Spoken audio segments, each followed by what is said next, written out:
So thank you everyone for coming to this lecture this evening. So for those of you who do not know me, my name is Michael Riggins, and I am the assistant editor of the Davenant Press with the Davenant Institute. The Davenant Institute's mission is to preserve the wisdom of classical Protestantism and help the contemporary church renew it by means of this wisdom. So to that end, we do a number of things. We publish several books, 31 titles. We have a residential study center in the beautiful Blue Ridge Mountains in South Carolina, where we host conferences and talks and give people time to come and study and reflect there in prayer. And we also have something called Davenant Hall, where we bring in prominent scholars and academics to teach classes on biblical studies, philosophy, systematic theology, and any number of things. And so one of the things that we do in relation to that is that we invite these scholars to give lectures to the public so that they can see what kind of academics we have working with us. So to that end, Dr. Matt Colvin will be giving a lecture tonight entitled The Real Jesus Code, Subtlety and Indirection in Jesus' Communication. Matt Colvin is an ordained minister in the Reformed Episcopal Church and has served as a missionary in the Philippines and Indonesia. He holds a doctorate in Latin and Greek literature from Cornell University and has published scholarship on Heraclitus, the Stoics, and Plato. He is the author of The Lost Supper, Revisiting Passover and the Origins of the Eucharist, and the translator of the 1950 Magdeburg, did I pronounce that correctly? 1550 Magdeburg Confession. 1550, I apologize. Magdeburg Confession. He is currently working on a study of the origins of ordained office and the question of women's ordination. He lives on Vancouver Island with his wife Sora and their 4 children. So having introduced Davenant and Dr. Colvin, I am going to turn it over to you. And it's running off my iPad, so hopefully there won't be any glitches.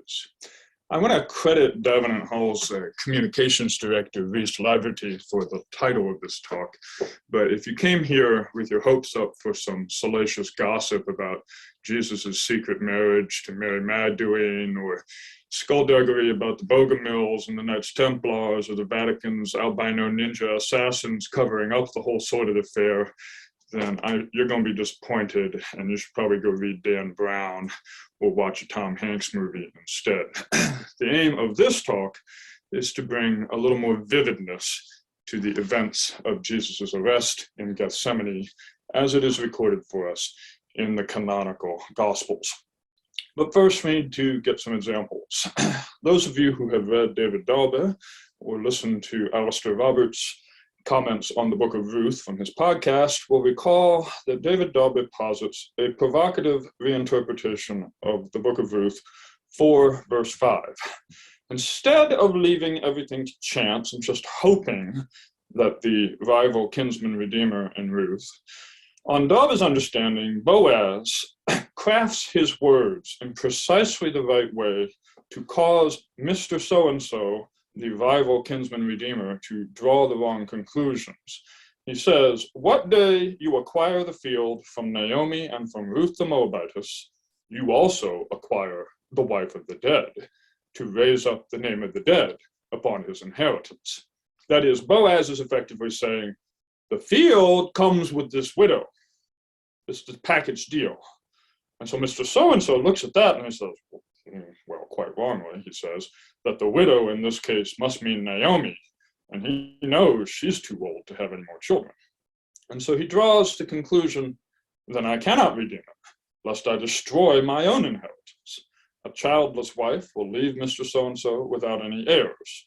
He concludes that he must steer clear of this field, unaware that the wife of the dead is a deliberately ambiguous construction that could point equally well to the young and fertile Ruth, a fact that Boaz then triumphantly announces, but only after Mr. So-and-so has sealed the deal by the legal formality of removing his sandal.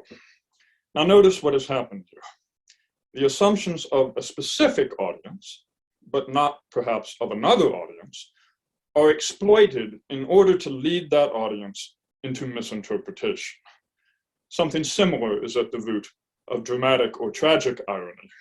When Oedipus, who's investigating the as yet unsolved murder of his father Laius, says, "If I remove this taint, it is not for a stranger, but for myself. The man who murdered him might make the same attempt on me." This utterance has two meanings. One is the meaning on the level of performance, that is, the meaning that the character Oedipus intends. Namely, he's thinking, the previous king was assassinated by some unknown assailant, and that guy has never been caught, and I'm king now, so who knows, but that the same assassin might target me in a similar manner. That's what he's thinking. But at the same time, the audience is aware of another meaning on the level of communication from the playwright Sophocles to the audience, a meaning that the character Oedipus is unaware of, even though he himself is speaking the line to us. Okay? That's dramatic irony. And there's a further case. I plucked this meme from one of my Facebook friends. Some weapons need no introduction. And there it is at the lower right, Socrates' favorite weapon, the elenchus.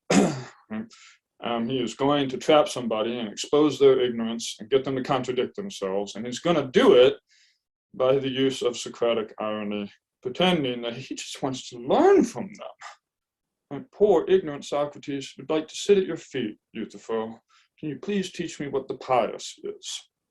Okay. So in Socratic irony, there's also a dual meaning to every utterance that is split between the knowing audience of the readers of the dialogue, and Plato himself, the author, and the unknowing audience of Euthyphro or Pericles or whoever Socrates is talking with in dialogue. But one difference between what Boaz has done and what Euripides or Sophocles or Plato is doing is that Boaz in Book of Ruth has pulled this double meaning on someone in real life without the advantage of also writing his victim's lines. Mr. So-and-so is not a fictional creation of Boaz. He's a real person. So it takes some skill to trick real people. Now, a moment's reflection will show that this is not easy to do. And some of us who are parents may have attempted this from time to time. The usual time when my wife and I attempt this is in a minivan full of kids. And we're trying to talk to each other without letting our children know what we're talking about. For instance, we want to debate whether to stop for ice cream. I'm sorry. Honey, do you want to pull over and get some ICECREAM? Or maybe we want to flirt with each other in code without grossing out the kids. And when children are very young, you can do this. You just spell the words out instead of pronouncing them, or you talk Pig Latin or switching to Spanish or whatever. But as your children get older, as they advance in years and cunning, other methods have to be devised. And even if you can still fool them so that they don't know what you're talking about, it's even harder to communicate your meaning to someone else without letting the audience that you want to remain ignorant know that you're doing it.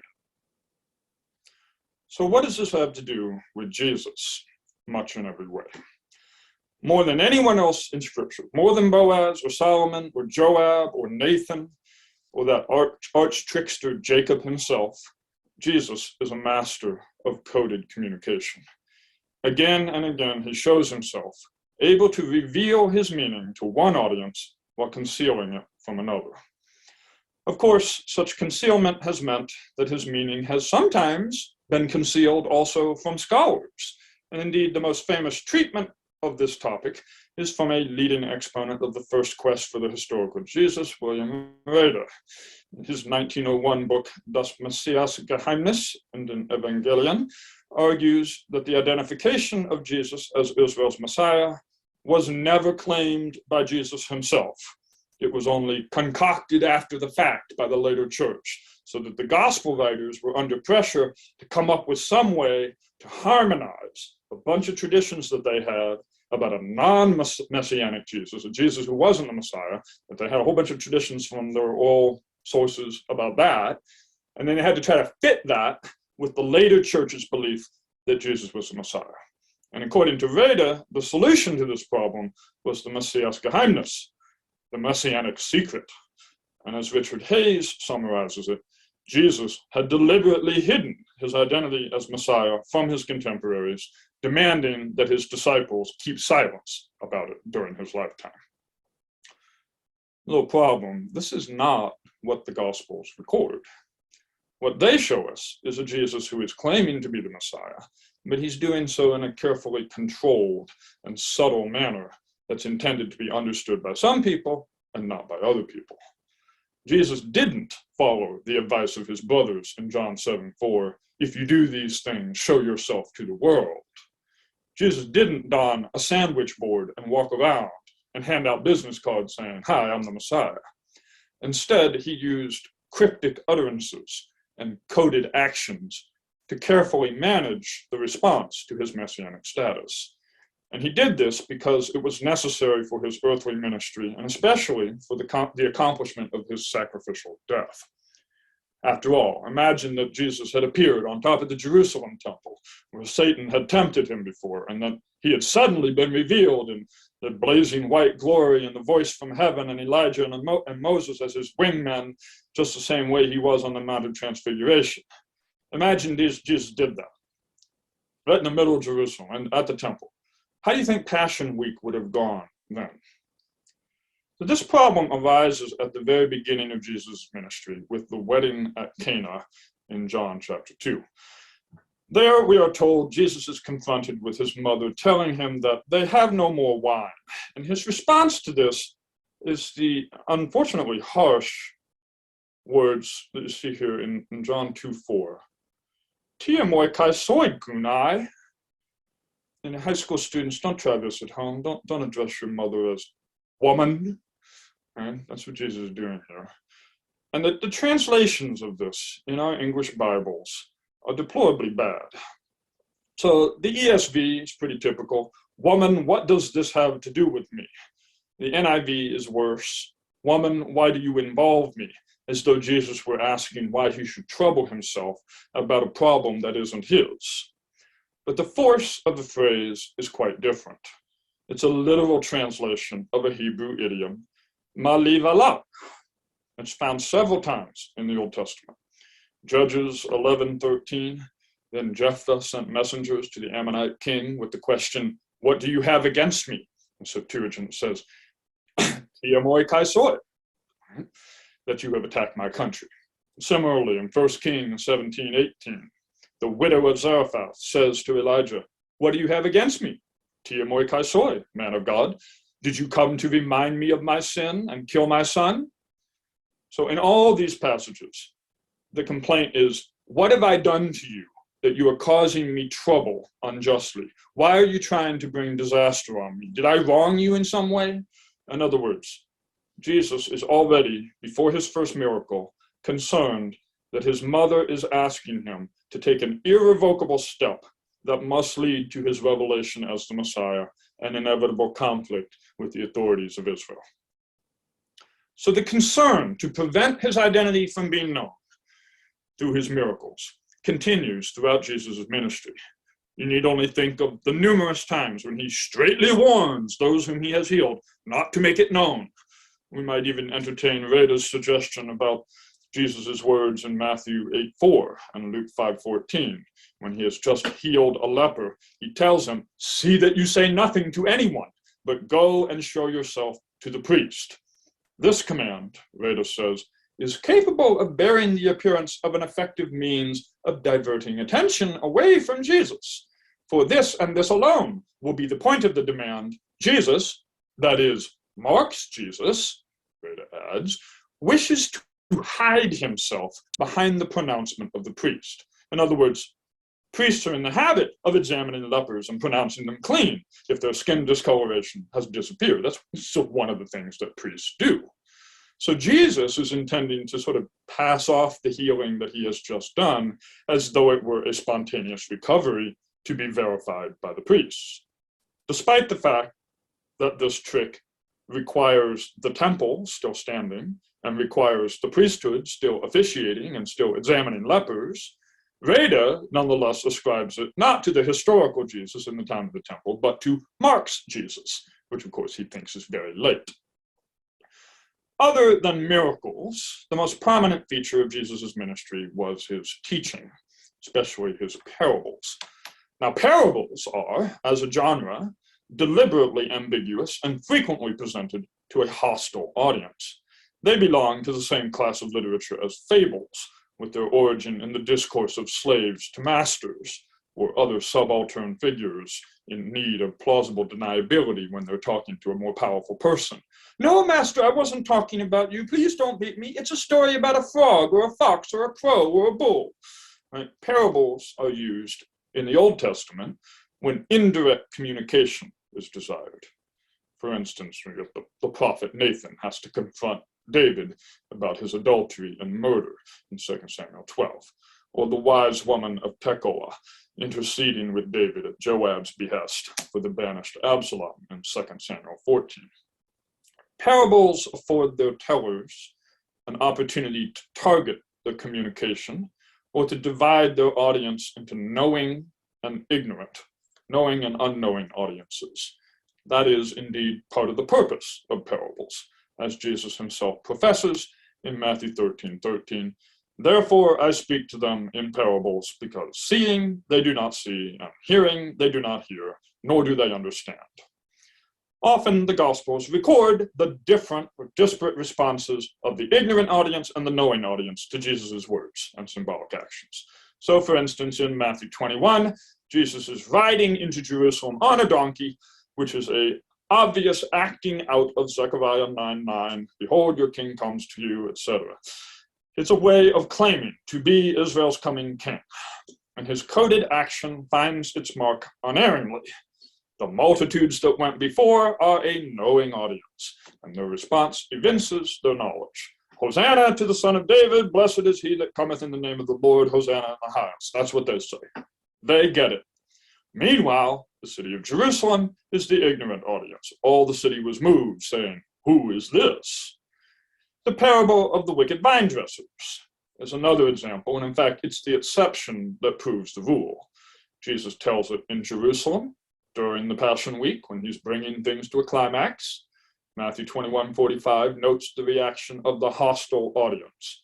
When the chief priests and Pharisees had heard his parables, they perceived that he spake of them.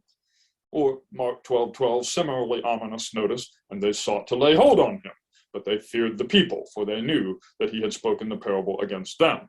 That is, they recognized themselves in the wicked vine dressers who are attempting to kill the heir of the vineyard.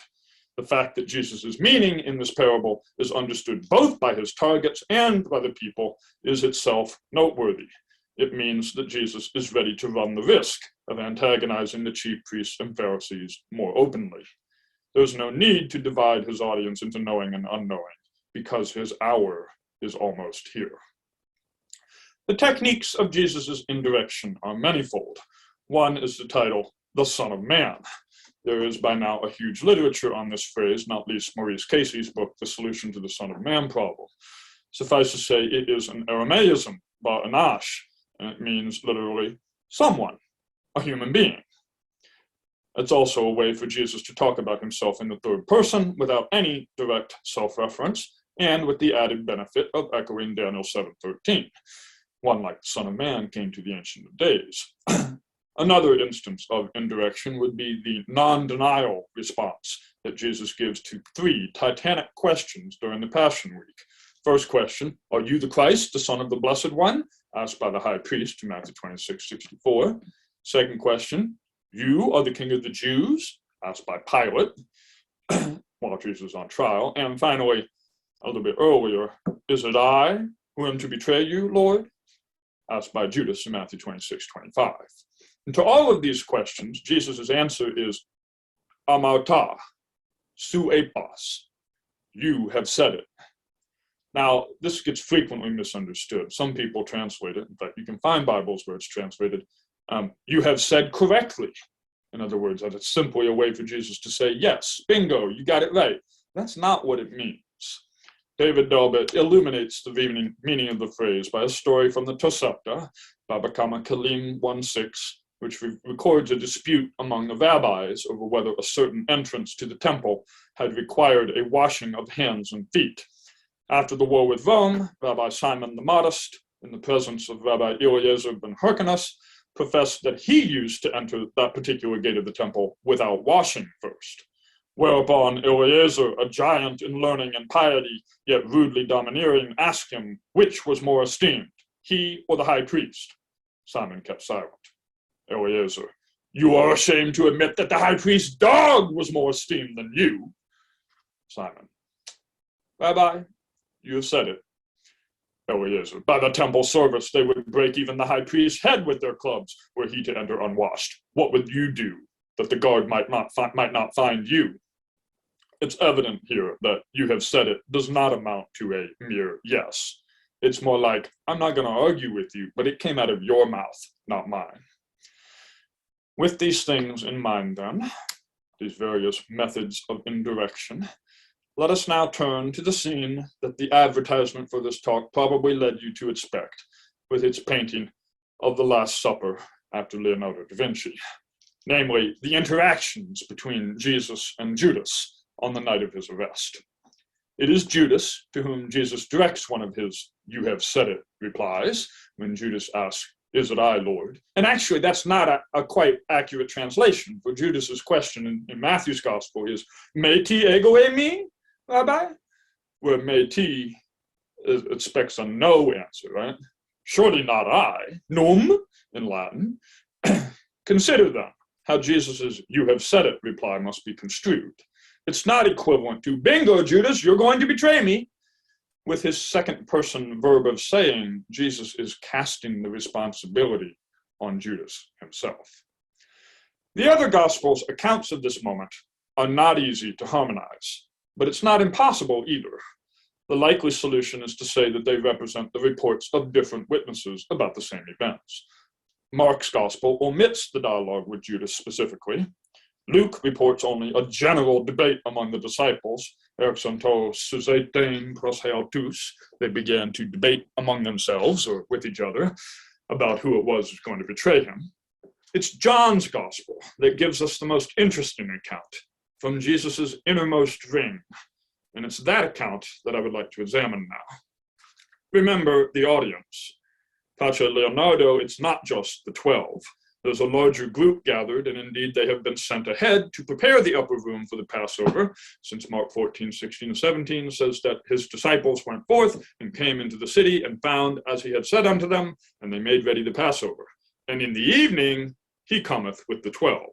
So other disciples made ready, and then Jesus with his inner circle of the 12 arrived later.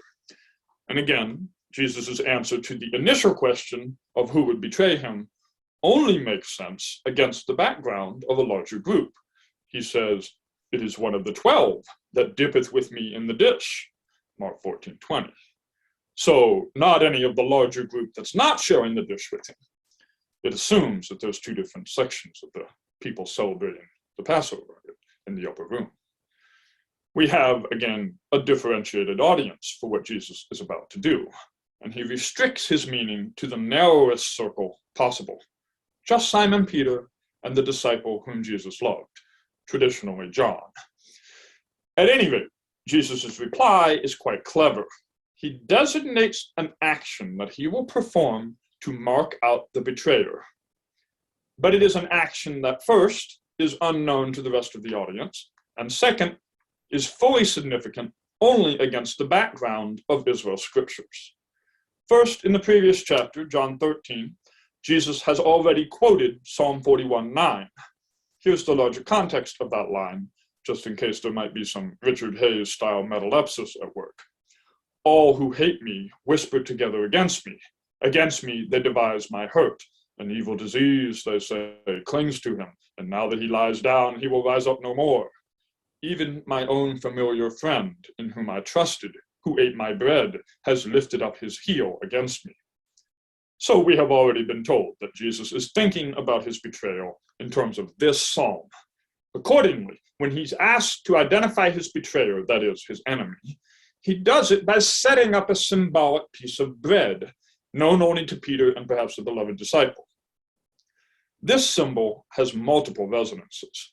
First, it underscores the intimate relationship that aggravates and exacerbates Judas's act of betrayal. it's worse because he's one of the 12.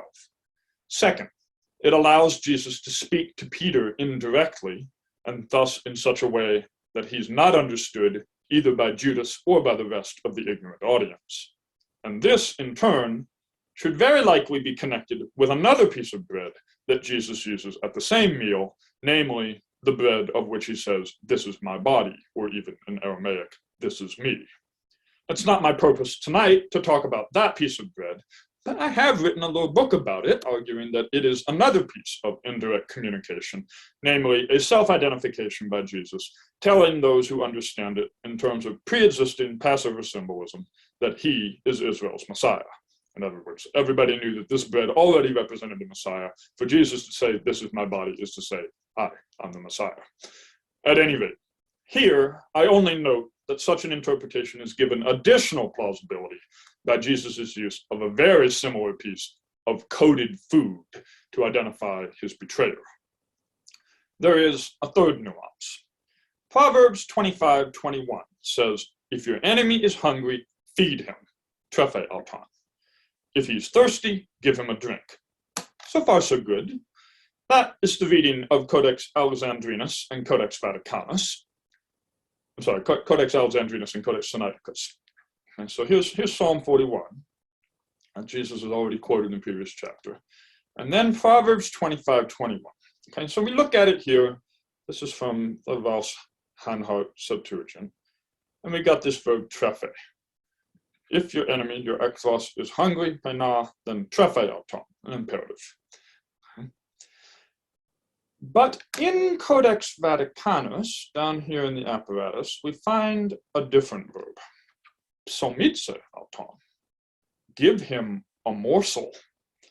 It is a rare word, a factitive verb formation from the noun psomion, morsel.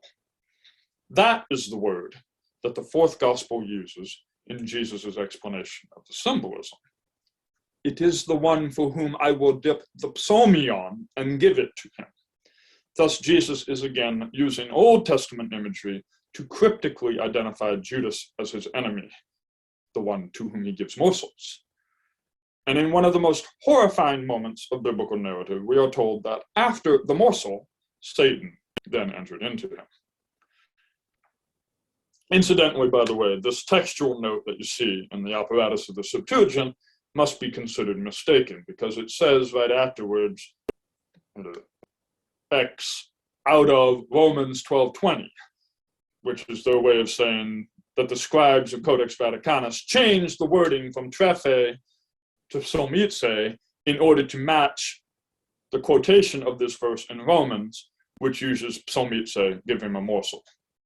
But if I'm right, and Jesus is already acting out this proverb, and doing so in such a way that he touches on this verb psomitse, then we need to reject Ralph's explanation that this is emended by comparison with Romans. The reading psomitse must be earlier than Jesus, and therefore it cannot have been derived from Romans.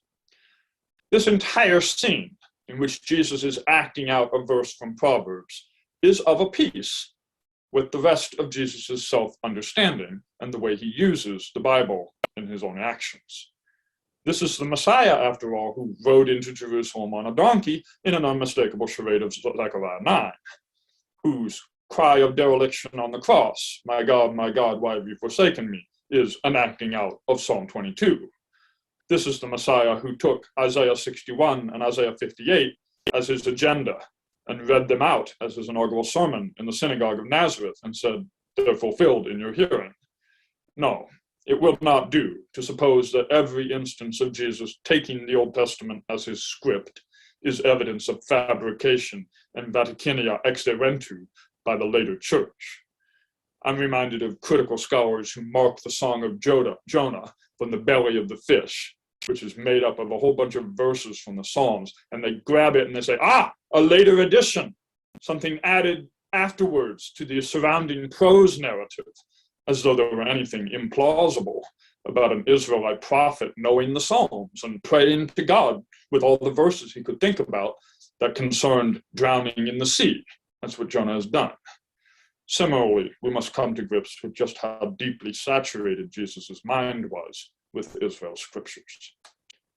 But back to the upper room, where we find that Jesus continues to use the most cryptic communication.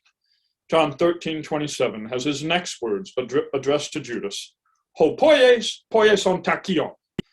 What you are doing, do sooner. An attempt to sway the timing of Judas's actions, but incomprehensible to the rest of the disciples.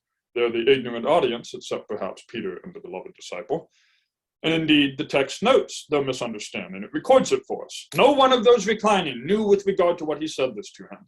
For some suppose, since Judas had the money purse, that Jesus was telling him, buy the things we need for the festival, or that he should give something to the poor, which is a habitual thing Jews do as part of celebrating Passover. And the question arises, does even Judas himself know what Jesus means for him to do more quickly? I'm not sure. I confess I'm uncertain on this point, but I think it's likely that Judas doesn't understand it in light of the final exchange between Judas and Jesus. For Jesus will speak to Judas one last time at the arrest in Gethsemane. And again, the Gospels give slightly differing accounts, but it's Matthew 26:48-50 that records the part that I want to talk about. The one betraying him gave a sign, a semeion, to them, saying, whomever I kiss, he it is, arrest him. Now, against the shifting phantasmagoric background of the other indirect communication that we've seen this evening, we should recognize this for exactly what it is. It is another instance of indirection, but it's an instance attempted and engineered by Judas.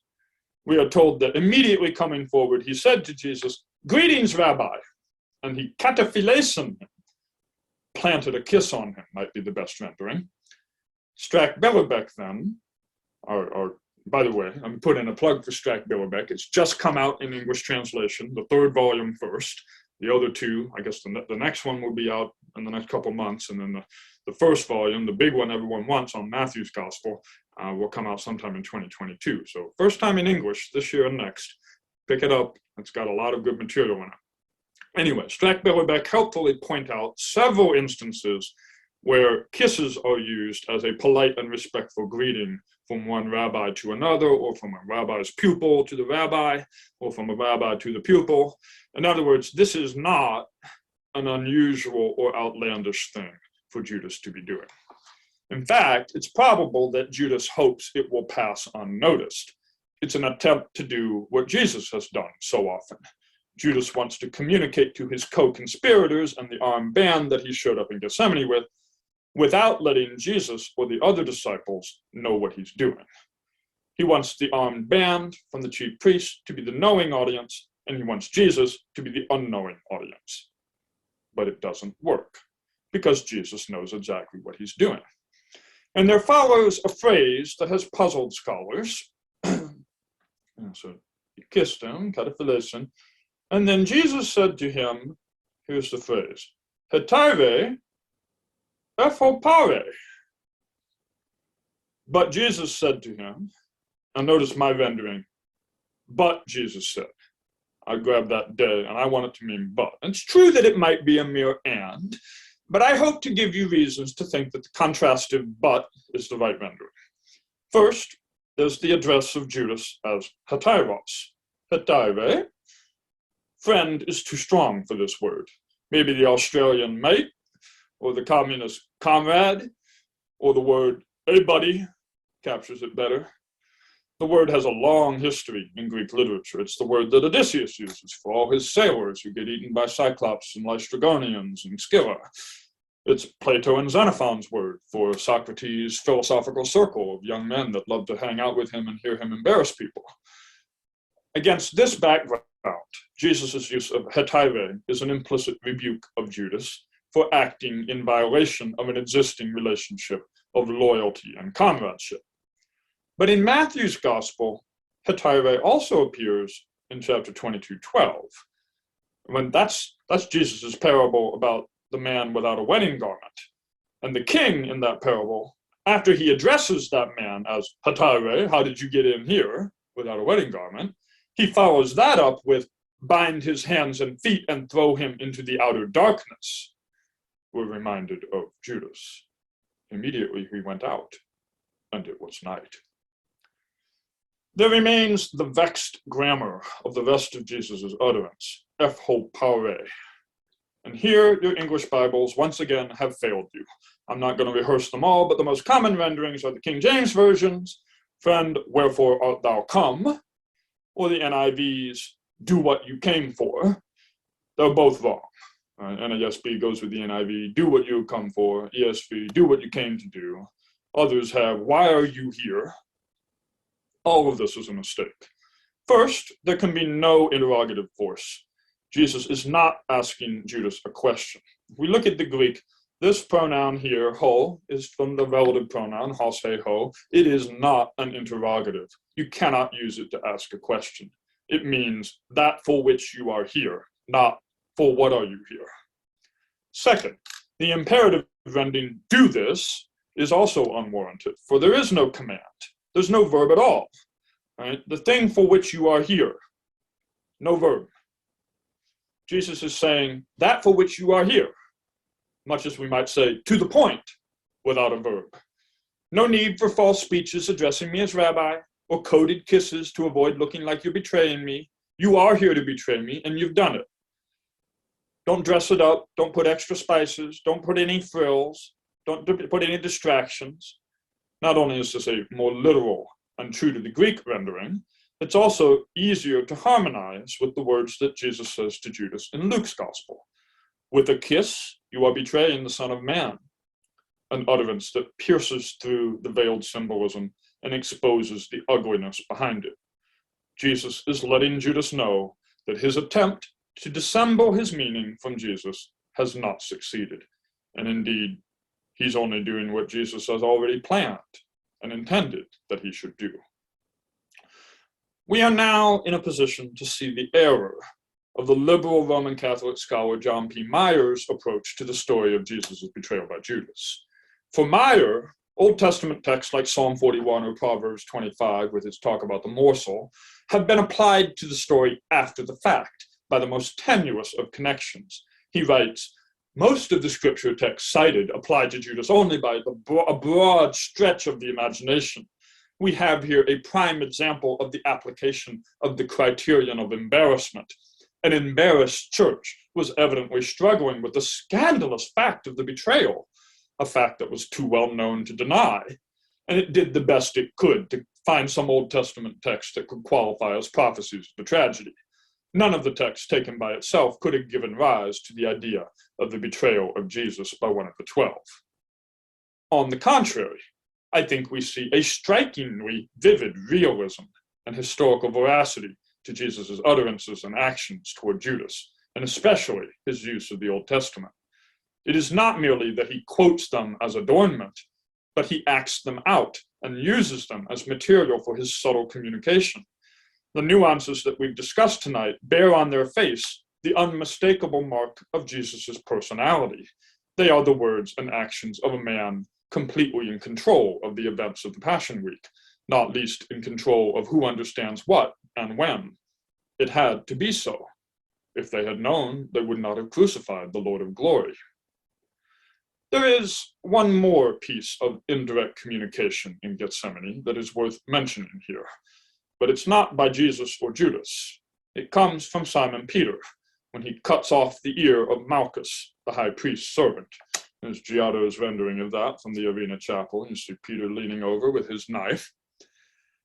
It is a curious episode for many reasons. First, there's the fact that none of the Synoptic Gospels actually names Peter as the disciple who wounded the servant of the high priest, nor do they name the servant.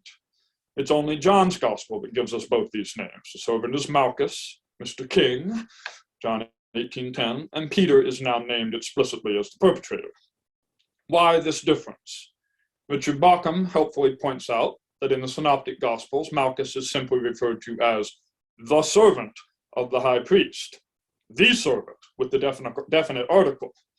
Now, the high priest certainly had more servants or slaves than one, Bauckham says. Commentators have therefore been hard-pressed to explain the definite the in this case. Perhaps the meaning is that this servant of the high priest was the officer in charge of the arresting party. He was the most important person in that party, but his name may have been remembered in the early Jerusalem church, not simply for that reason, but also because of the injury to him, which remained, so to speak, an unsolved crime, of which Peter was the as yet undetected perpetrator. Malchus was an influential person in the high priest's entourage, with a personal grudge against the disciples of Jesus. Thus, the Synoptic gospel writers, working soon after the events of Jesus' earthly ministry and in an atmosphere of fear and persecution, leave out Simon Peter's name as a matter of protective anonymity. We don't want anybody to find out who actually did it. John, writing his gospel later, has no such concern. Probably Peter is already dead, and therefore he freely names both Simon Peter and Malchus. A second question is this: why the ear? Are we to think that Peter struck Malchus's ear at random, kind of like Mike Tyson biting Evander Holyfield's ear? I mean, why did he pick the ear? It was at the right height, and it was sticking out of his head. It was a tempting target, right? Or maybe Peter was aiming to chop his head in half, and he just kind of missed and struck a glancing blow on the side of the head that chopped the ear off. This question is addressed by David Daubert and Rostovtsev in a couple of articles from the 1930s. And they point out that in Josephus, in his Antiquities 14:13, the Maccabean priest king Antigonus II chose the ears as a target for mutilation in order to disqualify his rival Hyrcanus II. Being afraid that Hyrcanus, who was under the guard of the Parthians, might have his kingdom restored to him by the multitude, Antigonus cut off his ears, and thereby took care that the high priesthood should never come to him anymore, because he was maimed, while the law required that this dignity, the high priesthood, should belong to none but such as had all their members entire. In another passage of Josephus, in the Jewish War 113, section 270, the same episode is described differently. Antigonus himself also bit off Hyrcanus's ears with his own teeth as he fell down upon his knees to him, so that he might never again be able, upon any change of affairs, to take the high priesthood again, for the high priest that officiated had to be complete and without blemish. So we have a Hasmonean priest mutilating the ears of his predecessor and rival, precisely in order to disqualify him from the high priesthood. Daubert and Rostovtsev point out that the same action was taken by a rabbi, Yochanan ben Zakkai, from the Second Temple period, roughly contemporaneous with the Apostle Paul. The Tosefta in Tractate Parah, about the sacrifice of the red heifer, 3:8, records, the Sadducean high priest arrived in a state of cleanness, contrary to the principles of the Pharisees. Yochanan ben Zakkai performed the traditional rite of the elders and indeed displayed exceptional courtesy. How fit you are for the high priesthood, he says, this Sadducee. Then, however, when the high priest came up from his immersion bath, with all preparations complete to deal with the red heifer, he's ready, he's clean, he's all set to go, the rabbi comes up and slits his ear, thus disabling him from cultic service. What Peter did to Malchus was by no means random. The targeting of the high priest's servant and the type of injury inflicted were quite deliberate. As Daubert puts it, it was a very well-chosen insult.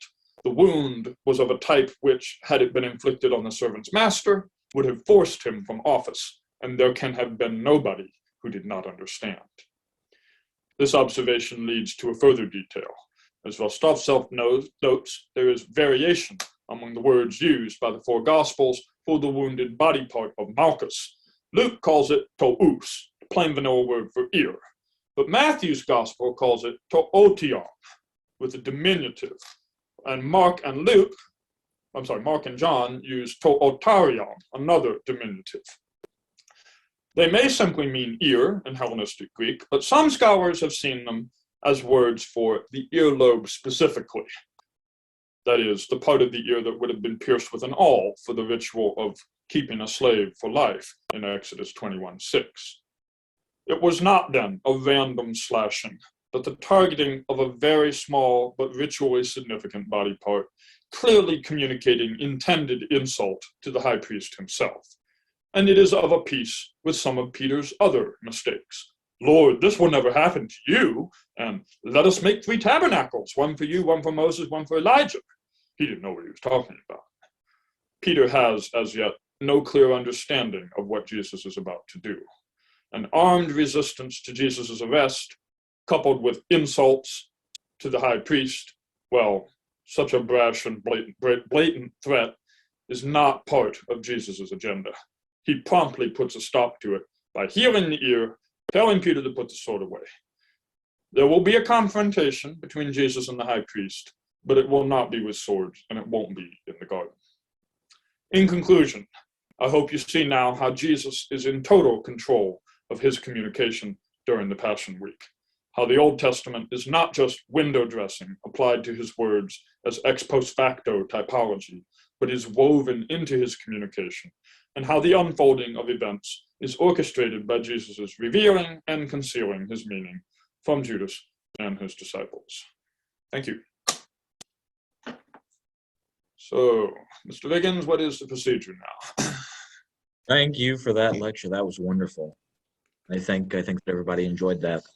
So at this point, we are going to take about a 3 to 5 minute break to give everybody a chance to think of some questions. I see that everyone is familiar with how to use the chat box, but there is also another box next to it specifically for Q&A. So you can submit your questions and I will choose some of the best ones and read them out to Dr. Colvin and he will answer them. You can also submit questions through the chat box, but it would be a lot easier to moderate if you submitted it through the Q&A. So let's give it about 3 to 5 minutes. Taylor in the chat is on to me, right? This was actually a covert advertisement for Greek classes, right? I made a meme once that showed Anakin. Is it possible to learn this power? Yes, it is. Just sign up.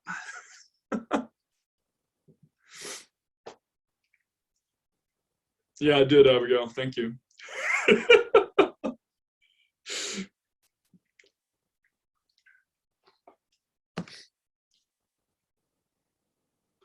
Very good. I owe a lot of these insights to David Dulles, and I recommend his books to you, particularly Volume 2 of his collected works entitled New Testament Judaism. This past summer, I taught a course for Davenant Institute, for Davenant Hall rather, on Jewish background of the New Testament. We talked about several of these ideas in that course.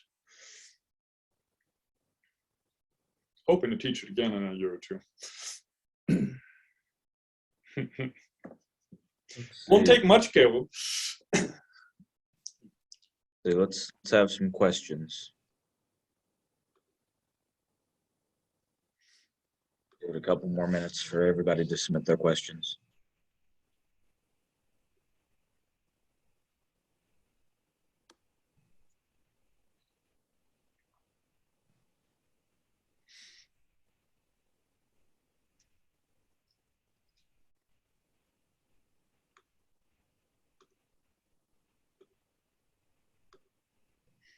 Maybe I should offer my students some bonus points if they ask me.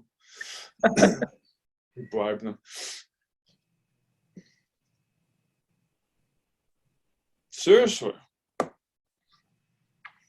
1 brownie point if you ask a good question. Okay, we'll give it 1 more minute. You have a pointed one? Okay, that's an interesting question, actually.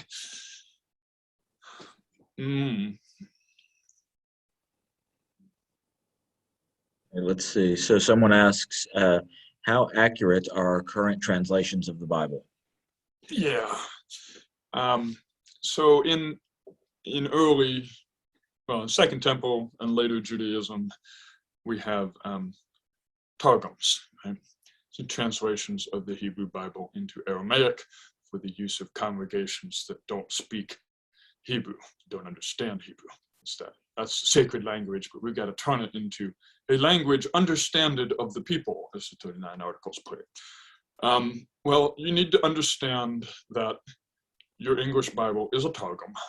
Okay? It is. I think I was sitting in class, not in class. I was sitting in a sermon. Bill Clark, I don't know if I've told you this story, but Rob Zoe at Church of Our Lord in Victoria was my previous pastor. He was preaching a sermon, and he got to some point, And he said, if you want to know what the Greek translation says, you have to ask Matt. And I shouted from the back pew, it is not a translation! Right? The Greek is, I mean, in the Septuagint it is, but the New Testament, no. So the answer is, and I've got my Greek reading students here, and they have to read New Testament with me. And you guys can attest that, yes, your English translations are really quite good, right? They get it right 99% of the time. And that's good enough for you to know the gospel and know the Lord and be saved. But if you want to have extra vivid insights, if you want to catch every nuance, then you're going to need to study, and you're going to need to receive the gifts that God has given the church of scholars. Okay? They're not there for no reason, and all your translations in English were produced by them. So it's valuable and essential for somebody to be doing this job and learning the languages. But your English Bible is pretty good. That'd be my answer. What would you like me to do next, Michael? Let's see. Here's a good one. So someone has a methodological question. He says, I've often heard cautions about using the Rabbinic literature to interpret the New Testament because of its later date. Can you interact with that and offer some insights about how to use this literature responsibly? Yeah, that's a really important question. And it's actually one that David Instone Brewer, who is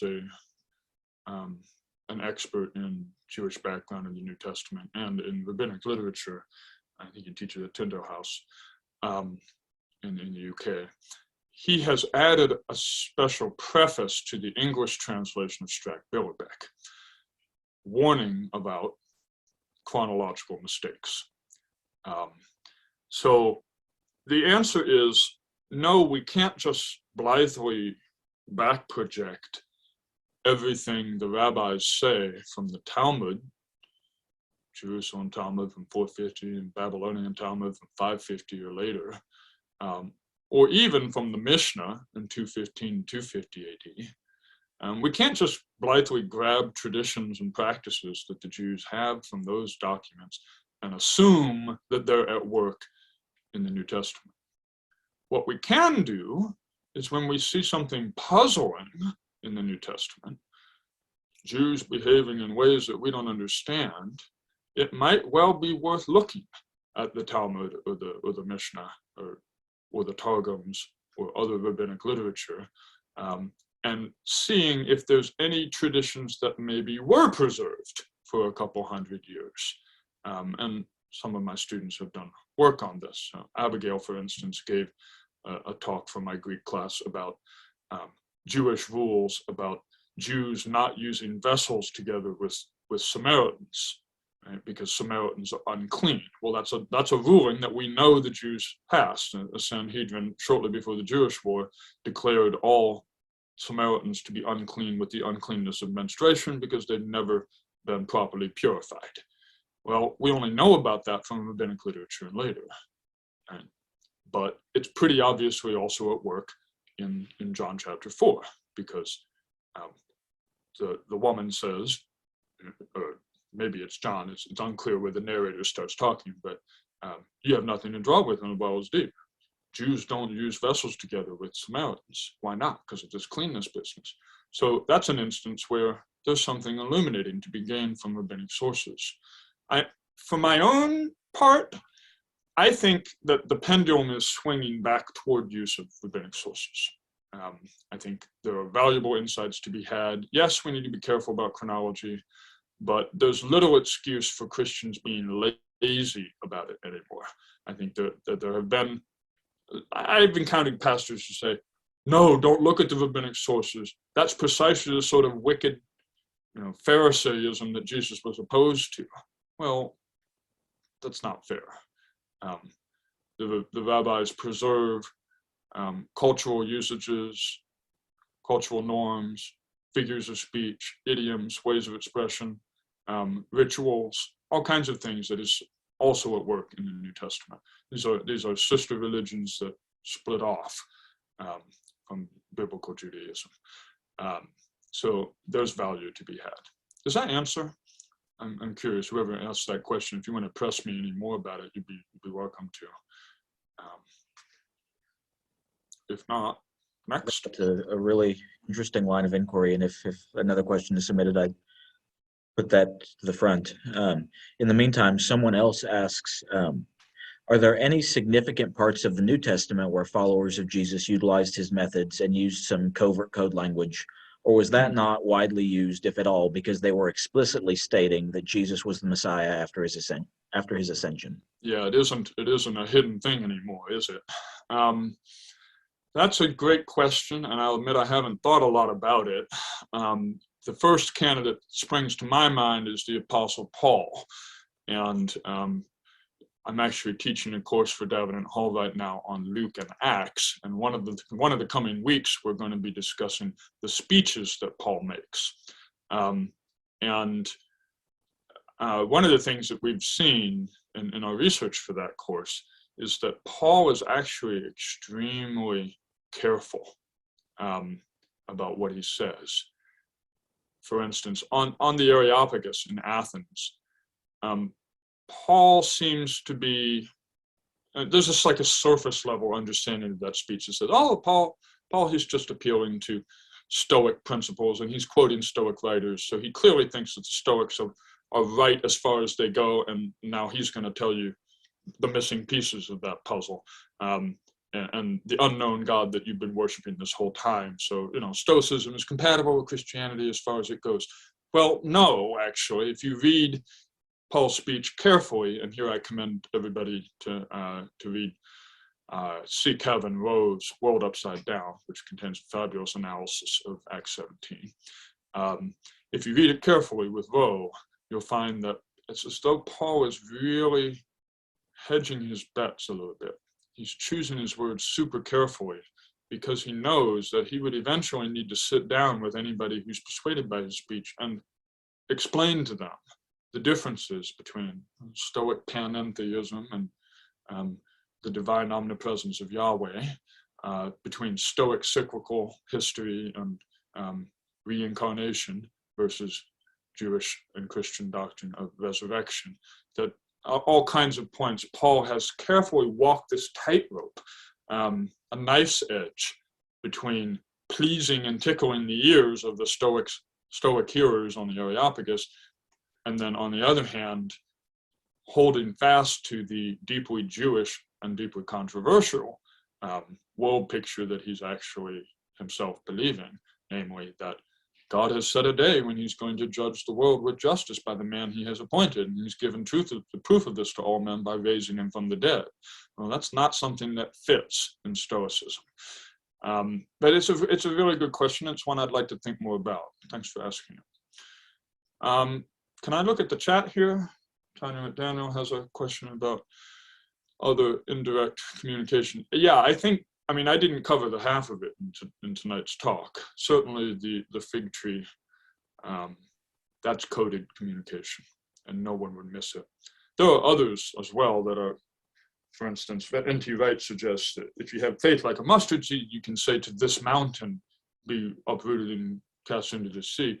Well, what's this mountain? And Wright says probably the Temple Mount. In other words, this is probably a statement about judgment coming on the Jerusalem temple. So coded communication. Fig trees, of course, there's Old Testament roots for that imagery, that it stands for Israel. And so for Jesus to wither the fig tree and to say, may no one get fruit from you ever again, that's acted judgment upon Israel as the planting of Yahweh that he expects fruit from. And of course, the demand for fruit is a motif common to all kinds of utterances of Jesus. Right? You got the parable of the wicked vine dressers. It's not a fig tree, it's vines in that case, but it's still the owner of the vineyard wants the fruit from his crop. And there it's not the tree itself, it's the stewards of it, the vine dressers who have the tenant farmers who owe the fruit to the master. And all this goes back to Isaiah chapter 5 and the song of the vineyard. Judge, please, between me and my vineyard, says the Lord. So yeah, it's a recurring biblical theme. Do try to use the Q&A. I will go ahead and answer JJ's question. Would you change your viewpoint if we translated, you mean Greek and Aramaic and Hebrew correctly? Well, yeah, I think one of the things that's been borne in upon me as a Greek scholar, and that's my expertise, is Greek, not so much Hebrew or Aramaic, although I'm interested in those languages. It's been borne in upon me how much you really do need to know those Semitic languages, Hebrew and Aramaic, in order to fully grasp what's going on in the Greek of the New Testament. So for instance, even just tonight, we had this amarta, you have said it, right, in Hebrew. And that's what's behind the su epos, you have said it, that Jesus replies to several questions. Well, that's a phrase that we have in Aramaic and Hebrew sources, and we can look at them to see what flavor it really has. And that's valuable as a method of scholarship. It's a mistake to simply look at the Greek, open LSJ, look at the classical meaning of it in Plato or Xenophon or Homer, and assume that you know what that word means. Language scholarship is not algebra. It involves nuance and careful attention and an awareness of bilingualism. And there's a very interesting book by Maurice Casey called Aramaic Sources of Mark's Gospel, in which he argues that there are a lot of expressions in Mark's Gospel and then also in Matthew and Luke that show evidence of interference. That's when somebody is a native speaker of one language and then they're speaking a different language. It shows up. Expressions and constructions and ways of talking from their first language seep into the way they speak the second language.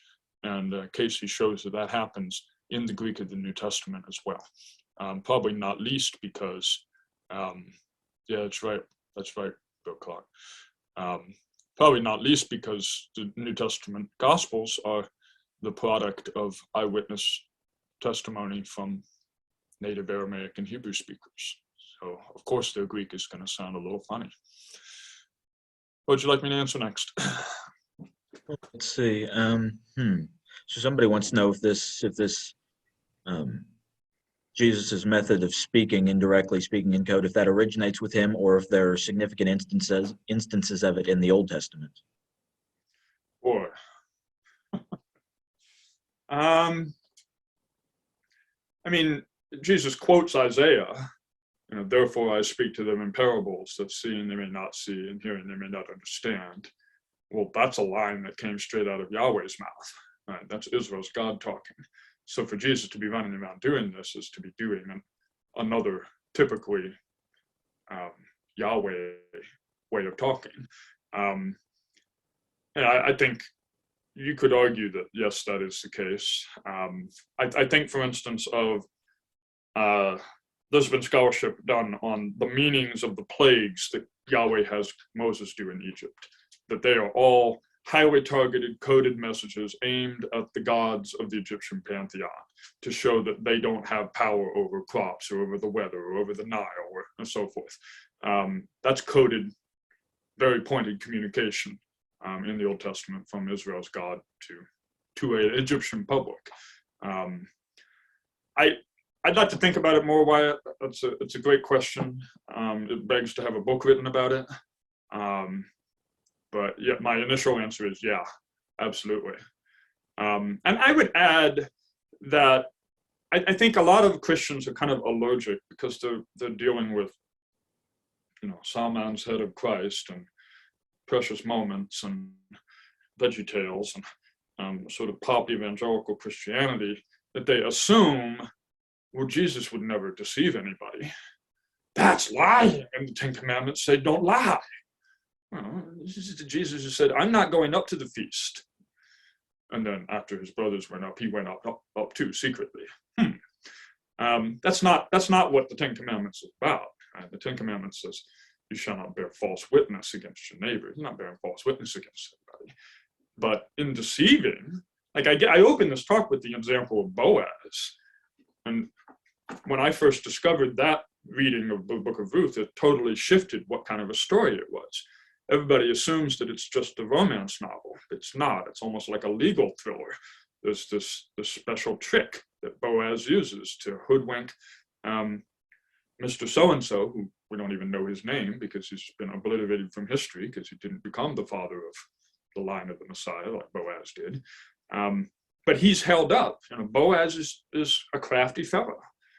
Jacob is crafty and is praised for it in the Bible. And the Bible doesn't condemn Jacob for being a trickster.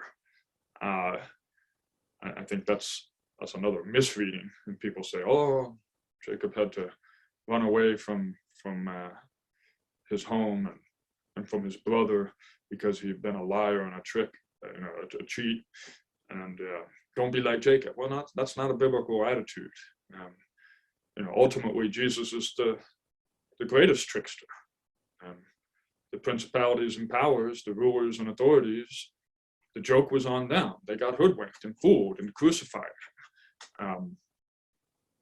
Anyway, so that would be my answer to that one. There's several questions about application and how the things that you're saying should change our beliefs and practices. But one specifically says, how would/should the modern church's practice of communion change in light of the idea that the breaking of the bread was a coded message? I think one thing it should tell you is don't leave right after you get the bread, because you don't end well if you do that.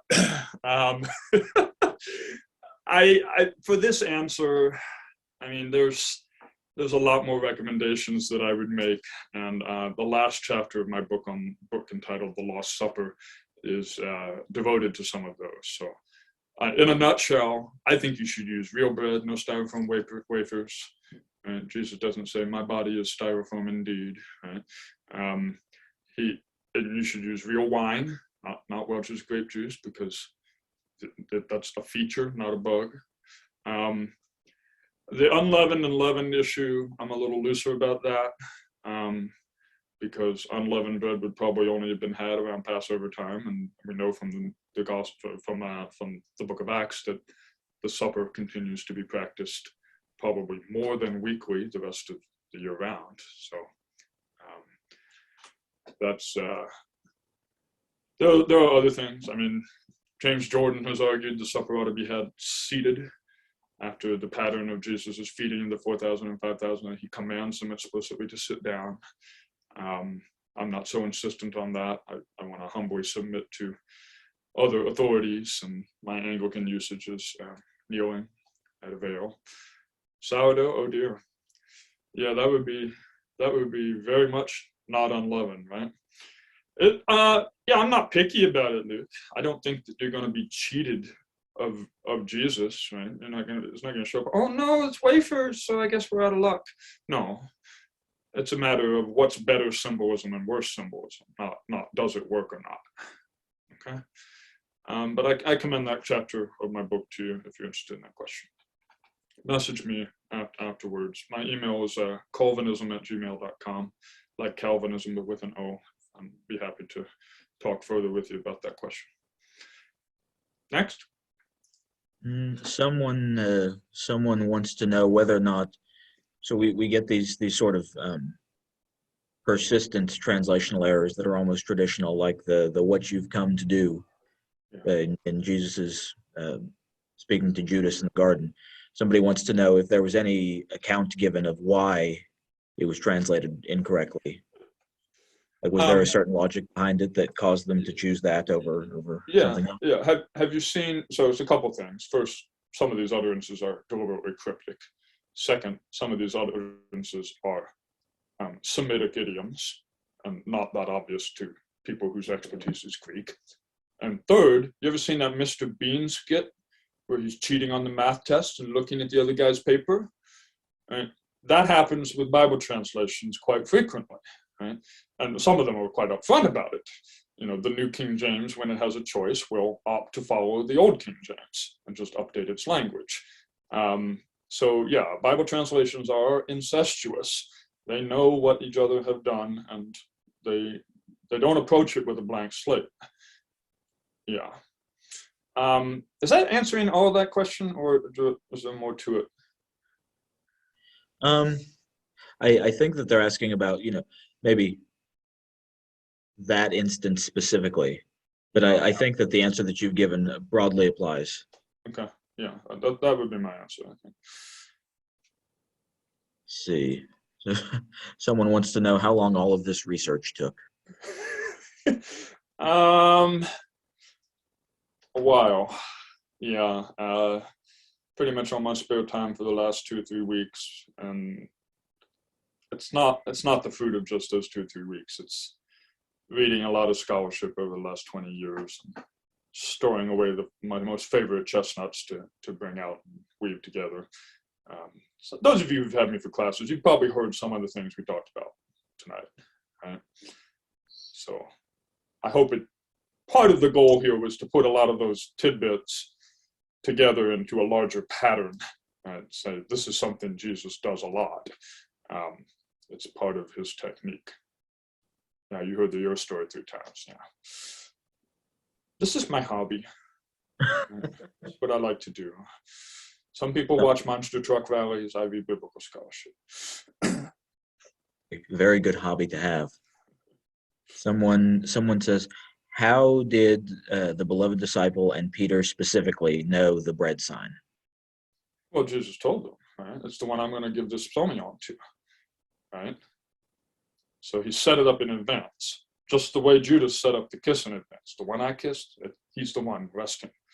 So it's just pre-arranged, artificial, right? It's not like, and that's a difference, by the way, from the claim that I'm making in my book about the bread, the Passover Messiah bread that Jesus is using to identify himself as Messiah.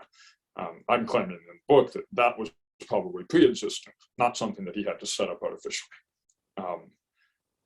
It was already identified with the Messiah, and all he did was say, and I'm identified with the bread. Therefore, transitively, you do the math. But the sop, it's not a sop, psalmion, the morsel, which, by the way, is an interesting term because the rabbis have legislation about what's the minimum amount of unleavened bread that you have to eat in order to fulfill the commands in Exodus. What's the minimum amount of Passover lamb that you need to eat in order to fulfill the commands? And the answer is always a portion the size of an olive. Don't ask me which olive. Maybe it's a special, aluminum olive stored in the Académie Française or whatever, but that's the rabbinic minimum measure, is the standard olive size. And that's probably what the psalmion refers to, is some minimum amount of bread that he's handed to him. Does that answer? I think so. Okay, next. And moving through these at very good pace. So somebody wants to know, with all of these errors, where does that leave us English speakers who don't know Greek or Aramaic? You're in good hands, because think about what I told you tonight. How much of it changes your salvation at all? How much of it changes Christian ethics at all? How much of it changes ecclesiology at all? Justification, hermeneutics? Not much, right? You can get along quite well with an English Bible. It's good to live a Christian life with an English Bible. God has revealed to you quite adequate revelation in your English Bible. But if you enjoy learning more, there's more for you. You can never reach the bottom. I haven't arrived. I'm still learning a bunch of new things every year. And I would hope that I don't want the takeaway from this talk to be, oh no, my English Bible is wrong, right? Whatever shall I do? I can't trust it ever again. That's not what I want you to take away from it. What I want you to take away is that there's no limit to how far we can research, right? There's continual new riches and nuances and things that we can unfold out of the Bible. A scribe instructed in the kingdom of heaven is like a steward who brings out of his storehouse things old and things new. So I'm hoping you got a little bit of both of those tonight. Next. see. Let's see a funny question. You see one you'd like to answer? Go ahead and Yeah, how often would they cut 1 0 off, or cut off 1 0? Was that often? The answer is, I told you all the instances I know of. That is, it happened twice, but it happened to high priests twice. And when it happens to the high priest's servant, I think that's significant. But no, I don't think it's happening every year or two. All right, you pick one, Michael. Okay. Well, somebody wants to go back to that instance of Jesus talking to Judas. So one of the translational errors that has persisted is translating it as an interrogative. She wants to know why do people do that when you've clearly shown that you clearly cannot. Is that an instance of a Semiticism, or is that something else? Yeah, so let's look at that for a second. Maybe I'll go back to it. Here, so So it's easier for me to see the command version. That could be simply done by ellipsis, except that it's odios. Right? Jesus knows what he is doing, and he has already done it. So there's no need to command him to do it, except, on my reading, it means we don't need all this extra stuff. You're here to betray me. You just did it. Fine, stop. Right? You're not fooling anybody. That's the force of the statement. It's not missing, in other words. It's not missing a verb. But it's easy for me to see that if you think it's missing a verb, then it's easy to make it the command form. The question form, I'll be honest, I don't know what those King James translators were doing, because they're the origin of it. Wherefore art thou come? Right? There isn't an interrogative in there. And worse, in our earliest Greek manuscripts, there's no question mark either. There's no punctuation. I would need to research it a little bit more, but it would be interesting to check what the Vulgate is, because it's possible that the Vulgate might have influenced it for that. Curious. 2650. Why don't we go check the Vulgate right now? Let me do it. My Bible thing has here we go. Matthew 2650. And it's got the Vulgate right now. So dixit illi Jesus, amice, ad quod venisti. That could be the origin of it. Now, any Latinists want to help me out here? So, ad quod is ambiguous because Latin uses quod both as both as an interrogative and as a relative, right? So it could either be to that which you have come, or for that which you have come, or it could be for what have you come. Still, it would be better to have ad quid. Still, yeah, I think we would want quid. I don't know. That doesn't solve it, but it's a good thought. Latin. Okay. I'll take that as some homework. I should go figure out what the King James Bible translators were thinking of there. How old is the interrogative version of that? I still think it's indefensible. There's nothing in the Greek to indicate it, but I will take some homework. I think we have time for maybe one more question. Okay. I like this one. Somebody wants to know when your translation of the New Testament is coming out. Oh boy. I have several different writing projects on my plate right now. And one of them is not a translation, but it's a narratological commentary on the Gospel of Luke. So perhaps that will be accompanied with a translation. And the excerpts of translation until eventually we've got the whole thing. Yeah, dribs and drabs. That's the way N.T. Wright did it, right? He wrote his little commentaries from the commentaries on the New Testament, and then collected all the translations they had done, put it together. Yeah, I don't know. Don't know how long it will take. I'm not a good writer. I take a long time. It's like pulling teeth. Took me 17 years to produce my book on the Last Supper.